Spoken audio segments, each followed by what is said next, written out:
జగిత్యాల జిల్లా ఇబ్రహీంపట్నం మండల కేంద్రంలో మంత్రి అడ్లూరు లక్ష్మణ్ పర్యటించి మార్క్ఫెడ్ ఆధ్వర్యంలో మొక్కజొన్న కొనుగోలు కేంద్రాన్ని ప్రారంభించారు. ఈ కార్యక్రమంలో జిల్లా collector Satyaprasad, Korutla MLA Kalvakuntla Sanjay, Congress party in-charge Juvvadi Narasimharao పాల్గొన్నారు. మంత్రి మాట్లాడుతూ క్వింటాలకు 2,400 మద్దతు ధరతో ప్రభుత్వం మొక్కజొన్న కొనుగోలు చేస్తుందని తెలిపారు.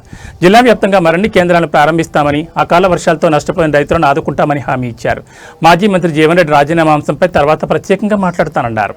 ఖాళీ అయిపోతుందంట దాంతో మీకు ఓన్లీ అగ్రికల్చర్కి సంబంధించిన మొక్కజొన్న కొనుగోలుకు సంబంధించిన ప్రారంభోత్సవానికి వచ్చిన మళ్ళీ ఒకరోజు ప్రెస్ మీట్ పెట్టి మాట్లాడతాను.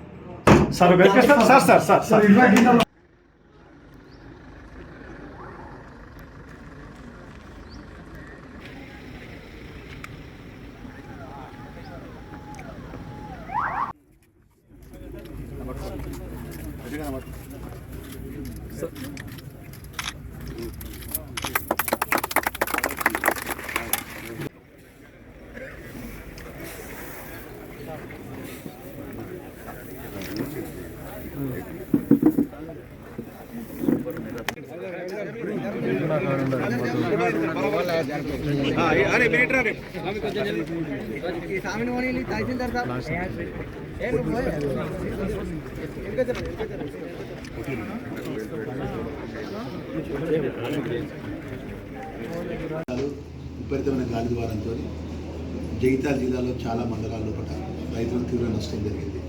మొక్కజొన్న విరిగిపోయింది, వరి ధాన్యం కూడా నష్టపోయింది, మామిడి తోటలు కూడా నష్టపోయింది.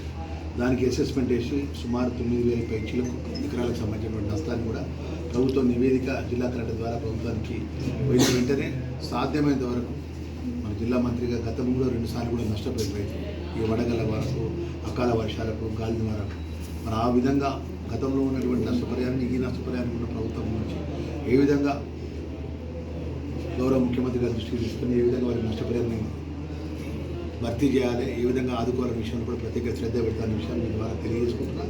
ఏదేమైనా కూడా రైతులకు సంబంధించిన అనేక సమస్యలు ఉన్నప్పటికీ మేము ఈ యొక్క ప్రభుత్వం రైతు పక్షపాతి ప్రభుత్వం, రైతులకు అండగా ఉండే ఆలోచనతో ఈ ప్రభుత్వం ముందుకెళ్తానే విషయం మరొకసారి తెలియజేసుకుంటూ ఈరోజు నిన్నగాక మన జరిగినటువంటి అంటే ఈ 4 రోజులు జరిగినటువంటి నష్టాన్ని కూడా ప్రభుత్వం అసెస్మెంట్ చేసి సుమారు ఇప్పుడే మా మీడియా మిత్రులు 9,000 ఎకరాలు కాదు 9,000 ఎకరాలకు సంబంధించి కానీ ఇంకా 10,000 కానీ ఎంత అసెస్మెంట్ అయితే వరి ధాన్యం కానీ అదేవిధంగా మొక్కజొన్న కానీ అదేవిధంగా మామిడి తోటలు కానీ నష్టపోయిన రైతులు కూడా ఆదుకుంటున్న విషయాన్ని మీ ద్వారా రైతులకు మనవి చేస్తున్నాం.